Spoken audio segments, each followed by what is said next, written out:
The G7 nations are set to meet soon, and the focus of the summit is expected to be on China. Leaders of the G7 nations are expected to use the summit to discuss ways to contain China's economic and geopolitical power, with the aim of promoting a more balanced global order. China's rapid economic growth and increasing global influence have made it a major challenge to the dominance of the G7 nations, which consist of the United States, Japan, Germany, the United Kingdom, France, Canada, and Italy. The G7 countries are now seeking to push back against China's rise, with a particular focus on the economic and technological spheres. BRI and Africa. One of the main topics of discussion at the G7 summit will be China's Belt and Road Initiative, a massive infrastructure and investment program that aims to connect Asia, Europe, and Africa through a network of roads, railways, ports, and other infrastructure projects. The G7 nations are concerned that the Belt and Road Initiative could allow China to expand its economic and geopolitical influence around the world, potentially at the expense of Western countries. An example of this is the establishment of a fresh government data center in Senegal, aided by Huawei.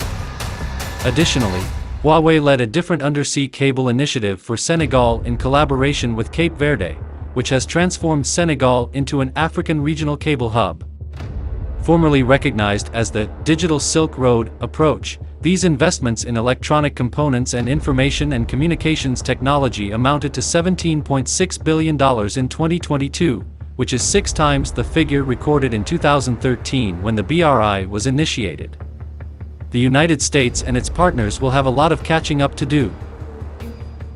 Technological competition.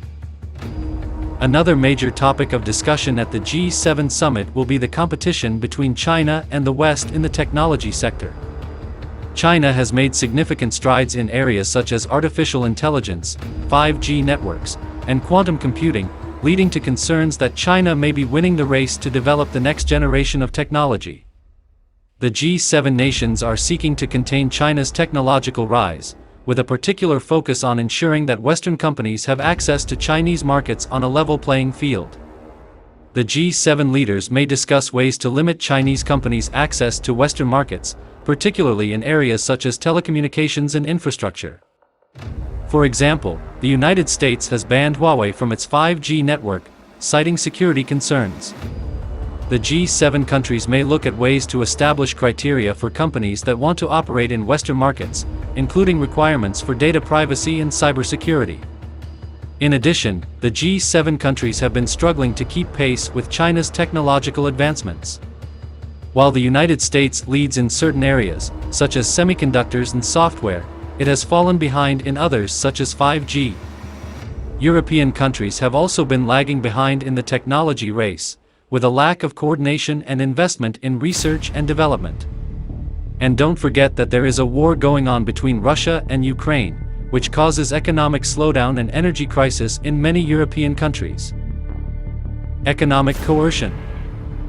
The G7 summit will test the ability of rich democratic countries to reach a common agreement on China, which is the world's second-largest economy.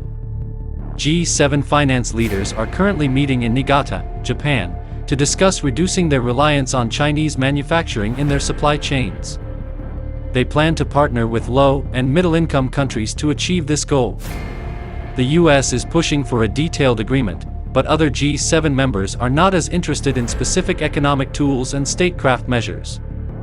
Some members are also hesitant about imposing controls on outbound investment in China. Over the years, the US has asked its businesses and companies to decouple from China, and urging its allies to follow suit.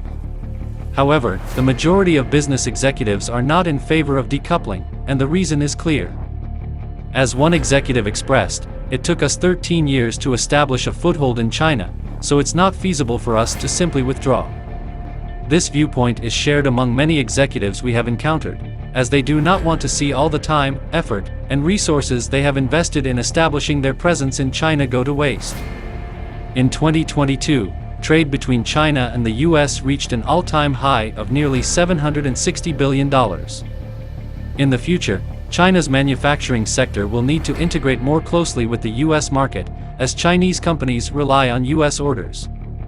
At the same time, US high-tech companies and even consumer goods such as cars and cosmetics will also require access to the vast Chinese market, which has a population of over 1.4 billion people. It is important to note that China has demonstrated its ability to adapt and innovate in response to external pressures. For example, in response to the US trade war, China has increased its focus on domestic consumption, innovation, and investment in emerging technologies.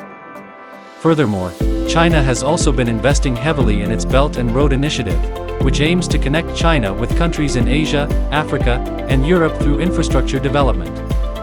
Therefore, while the G7 nations may have the potential to contain China's rise in the technology sector, it will likely require a sustained and coordinated effort that takes into account China's strengths and weaknesses.